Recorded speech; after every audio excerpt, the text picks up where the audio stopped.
Sejam bem-vindos a mais um episódio da série Querida Ansiedade.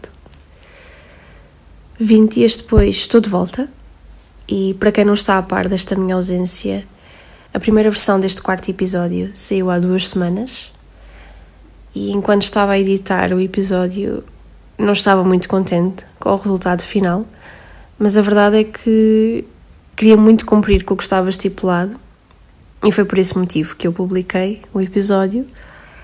Mas devido a um comentário de alguém que me é muito próximo, percebi que realmente o episódio estava muito aquém do que era esperado e gravar às sextas-feiras à noite estava a ser uma missão quase impossível. Então decidi eliminar o episódio e alterar o formato da série para quinzenal. E desta forma tenho tempo para preparar o conteúdo, para gravar, para editar e contribuir para a minha tranquilidade, porque passei muitos dias ansiosa a pensar no que é que ia dizer num episódio e a verdade é que quando cheguei à sexta-feira à noite saiu tudo ao lado. O episódio tinha conteúdo, mas estava muito confuso e acho que a única pessoa que iria conseguir perceber aquele episódio seria eu. E era eu, Carolina, daquela sexta-feira, àquelas horas, porque mesmo hoje, se eu ouvir o episódio, vou ficar super confusa.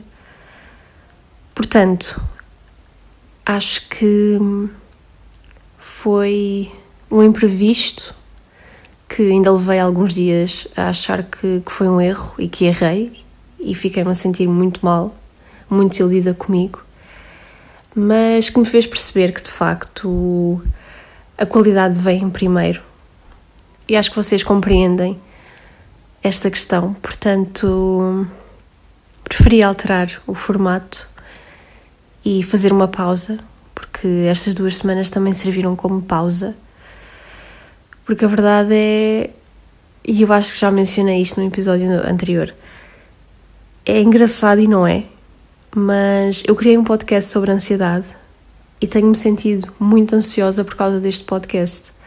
Ou seja, tem que haver aqui um equilíbrio e tem que haver aqui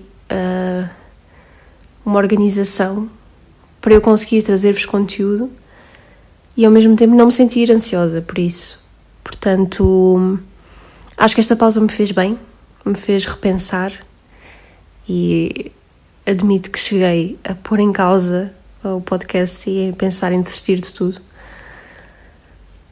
Mas a verdade é que agora sinto-me com mais força e com mais vontade de fazer bons episódios e com conteúdo e com algo que vos possa realmente ajudar e não só um desabafo meu, mas sim um desabafo que possa ser útil para vocês. Portanto, resumindo e baralhando, este foi o motivo que me levou a eliminar o episódio anterior e a alterar o formato da série. Portanto, ao longo destas 2 semanas tive que lidar com esta questão do erro, de falhar e de achar que não sou suficiente. E não sei se acontece convosco, mas é quase como se depois tudo o que acontece a seguir nós sentimos que é só mais tipo uma prova daquilo que já achávamos. Não sei se me estou a fazer entender. Por exemplo, aconteceu-me esta semana pequenos episódios, às vezes até detalhes de coisas que foram acontecendo, de eu depois ligar esta situação, do género, aconteceu-me qualquer coisa no trabalho e eu pensei, ok, lá está, eu não sou capaz. Pois, também não fui capaz de fazer um episódio em condições, quanto mais. Percebem? Eu acho que... E é estranho lidar com isto porque é uma coisa que nos deixa muito ansiosos, pelo menos falo por mim, e que eu chego a não conseguir controlar. Que depois começa a mexer com a minha autoestima, começa a mexer com a forma como eu vivo o meu dia-a-dia. E quando eu digo o meu dia-a-dia é trabalho, família, amigos. Portanto, depois torna-se uma bola de neve. Então fez-me bem ter esta pausa de 2 semanas, porque eu não só tive que lidar com o erro e com uma desilusão, mas também com a forma como eu tive que dar a volta e como é que eu tive que voltar a pensar positivo, porque depois disso eu só comecei a achar que já não valia a pena continuar e que não havia nada a fazer, porque é assim, este tema não se esgota, mas eu comecei a pôr isso em causa e comecei a achar que vocês não me queriam ouvir mais, embora vocês, quer dizer, não sei se alguém chegou a ouvir ou não, mas embora vocês não tenham ouvido outro episódio, na minha cabeça é como se toda a gente tivesse ouvido e tivesse achado que de facto porque é que este podcast existe sequer. Então foi assim um bocado tramado, porque a nossa mente consegue enganar-nos e foi isso que aconteceu durante alguns dias. E foi uma batalha que eu tive que enfrentar nestas 2 semanas, mas posso dizer-vos que agora já estou bem mais tranquila e com mais vontade de criar conteúdo para o podcast.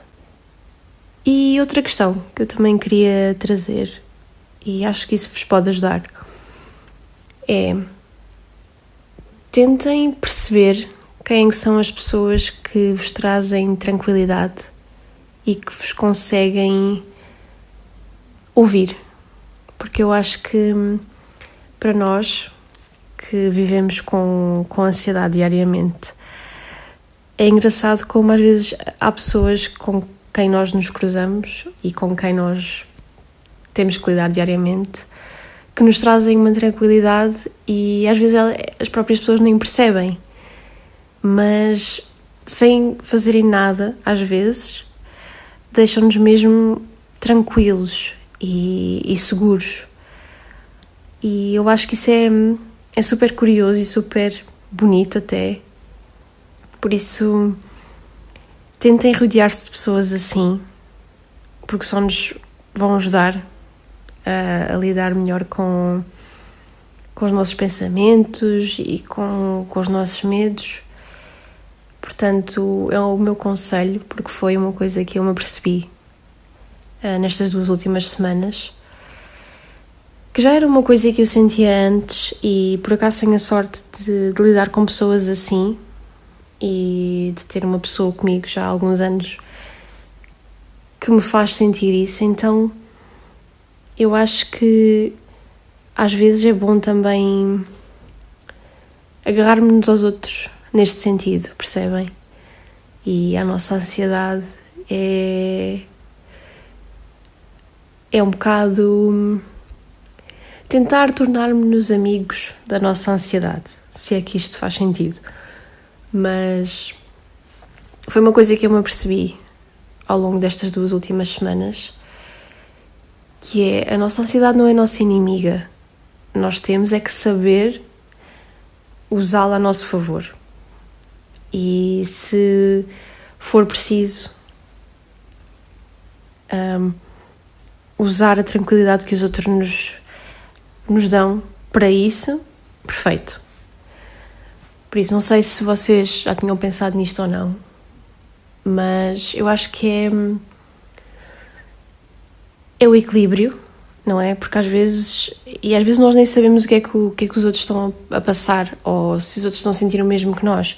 Mas às vezes há pessoas que exteriorizam uma tranquilidade tão boa e quase como se nós pensássemos: ok, aquela pessoa não tem ansiedade, embora nós saibamos, claro, que em certos momentos deve sentir ansiedade e deve sentir-se ansioso, mas eu acho que nós temos de usar isso a nosso favor, porque não estamos a prejudicar o outro e só nos estamos a salvar a nós, entre aspas. Portanto, este é o meu conselho desta semana, porque eu acho que isto vos pode ajudar. E para terminar este episódio, eu fui recebendo algumas mensagens e com algumas sugestões e algumas perguntas, e aproveitei para trazer algumas para este episódio. Portanto, eu vou ler as perguntas que me fizeram e vou respondendo.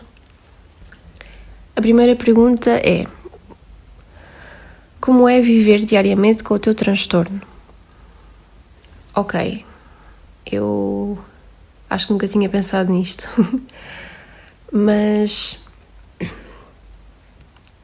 viver com um transtorno de ansiedade generalizada eu acho que não há bem uma explicação, mas eu acho que tem sido uma aprendizagem e tem sido uma montanha russa, porque embora eu tenha tido uma resposta para aquilo que eu já vinha a sentir há muitos anos, também me trouxe várias perguntas. Então tem sido uma aprendizagem nesse sentido, de perceber o que é que eu sinto, perceber os meus sintomas, perceber como é que posso diminuir a intensidade dos meus sintomas e, acima de tudo, eu acho que perceber como é que eu posso fazer com que o meu transtorno não afete tanto a minha vida profissional e pessoal. E tem sido... Não sei, por acaso é uma pergunta super curiosa, mas que provavelmente não vou ter tempo para refletir e dar uma resposta como queria. Mas é mais positivo que negativo, sabem?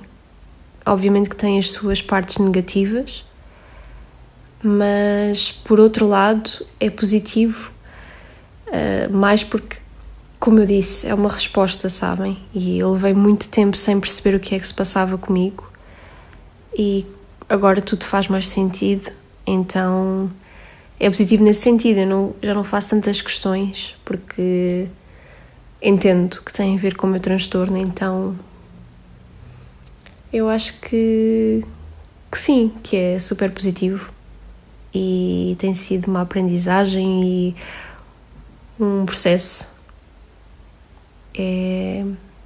Acho que é isto. Segunda pergunta. Queria saber se acertaste à primeira com o ou a psicóloga e como foi essa descoberta. Esta pergunta é super interessante. Sim, acertei à primeira. Desde as primeiras consultas que percebi que a minha psicóloga estava super dedicada em ajudar-me e tive sorte de poder partilhar este processo com alguém que realmente é mesmo dedicada e tem sido um processo muito bonito e acho que só tem trazido coisas positivas, nomeadamente este podcast. Como eu já referi, a minha psicóloga é um dos motivos pelos quais eu criei este podcast, porque realmente me ajudou muito a perceber o que se passava comigo e a fazer-me ganhar mais confiança. E então tive sorte, porque eu sei que há pessoas que não conseguem encontrar a pessoa certa ou só acertam à segunda ou à terceira, mas faz parte. Eu acho que não têm que ver isso como algo negativo, faz parte, é um processo chegar a alguém com quem nós nos sintamos confortáveis e empáticos. Eu acho que até acertarem pode levar algum tempo, mas não desistam, porque a terapia faz toda a diferença e eu sou mesmo agradecida por poder ter esta possibilidade. Eu sei que há pessoas que não têm, mas ainda assim não desistam, há sempre apoios, há sempre forma de chegar a algum lado e há sempre alguém que nos quer ajudar, portanto não desistam e quando acertarem vão ver que valeu a pena. Portanto, sim, tive sorte de acertar à primeira e tem sido uma descoberta dolorosa, mas bonita. Portanto, acho que respondi à pergunta. Terceira pergunta. Porquê um podcast sobre ansiedade? Ok, então, eu acho que respondi esta pergunta no primeiro episódio, quando expliquei o objetivo do podcast, mas eu senti a necessidade de ouvir conversas sobre ansiedade. E quando digo conversas, é conversas reais, testemunhos, e lembro-me de ter feito algumas pesquisas e de não ter encontrado nenhum podcast deste género. E atenção, eu não estou a dizer que não exista, mas eu achei que podia usar o meu testemunho e criar algo diferente para poder ajudar quem sofre de ansiedade ou quem tem que lidar com pessoas que sofrem com ansiedade. Portanto, eu acho que o porquê é isto mesmo, é ajudar, porque este é mesmo o objetivo deste podcast. Então decidi criar algo que possa ser usado como uma ferramenta, ou então que seja só para entreter quem gosta de ouvir podcasts, mas a verdade é que quero chegar a alguém que precise de ouvir as barbaridades que eu digo, na verdade, porque mas que sirva para alguém se sentir menos sozinho e perceber que podemos dar a volta e que podemos sobreviver à ansiedade. E a última pergunta: quando foi a última vez que tiveste um ataque de pânico grave e o que fizeste? Ok, um ataque de pânico grave, eu considero os ataques de pânico que eu tinha quando era mais nova e ia para o hospital. Mas o último ataque de pânico que eu sinto que foi grave foi há cerca de 5 anos, 6 anos, e foi um ataque de pânico que eu tive durante a noite. Não sei se já mencionei este episódio, noutro episódio. Mas foi um ataque de pânico que eu tive quando estava a dormir. Eu acordei sobressaltada porque sentia o meu braço esquerdo dormente. E pronto, vocês, se ouviram o primeiro episódio, sabem o que eu quero dizer. Mas a partir daí eu comecei a pensar que estava a ter um ataque de pânico. Acordei muito sobressaltada e assustada e lembro-me de ter começado a ficar muito tonta e de ter muitas tonturas, e a pessoa que estava comigo disse-me: não te preocupes, o teu braço está dormente porque tu estavas a dormir acima do braço. Mas a nossa cabeça nesses momentos não consegue pensar racionalmente, então eu não consegui perceber que essa questão física foi a causa do meu pânico. Então os sintomas começaram a aumentar, eu comecei a ficar muito tonta, com náuseas, e aos poucos, com a ajuda desta pessoa, os sintomas foram acalmando. Eu voltei a dormir e no dia seguinte acordei, fui à minha vida e passou. Mas eu estou a mencionar este ataque de pânico em específico porque eu lembro-me que de todos eles foi o que eu senti com mais intensidade, porque os sintomas, da mesma forma que chegaram com uma intensidade enorme, também desapareceram com a mesma intensidade. Então foi assim meio, sabem, um bocado agressivo, em certo modo, mas foi isto que eu fiz. Basicamente ouvi a pessoa que estava comigo porque estava a ser muito mais racional que eu. Óbvio, nestes momentos nós perdemos um bocado a noção, e passou. Mas acho que depois desse ataque de pânico eu tive pequenos ataques de pânico e ataques de ansiedade, mas nada assim tão físico, sabem? Os últimos foi uma coisa mais psicológica, mais de começar a perder um bocado a noção, mas rapidamente me acalmei porque consegui ter noção de que estava a ser uma coisa que o meu cérebro estava a criar. Então, arranjando estas técnicas, nós vamos conseguindo pôr os pés na terra, assentar e quebrar ali o bicho. Portanto, este foi o episódio. Espero que tenham gostado. Quero aproveitar para agradecer a vossa compreensão e o vosso apoio e por me continuarem a ouvir. Por isso, vemo-nos em breve. Um beijinho, cuidem-se.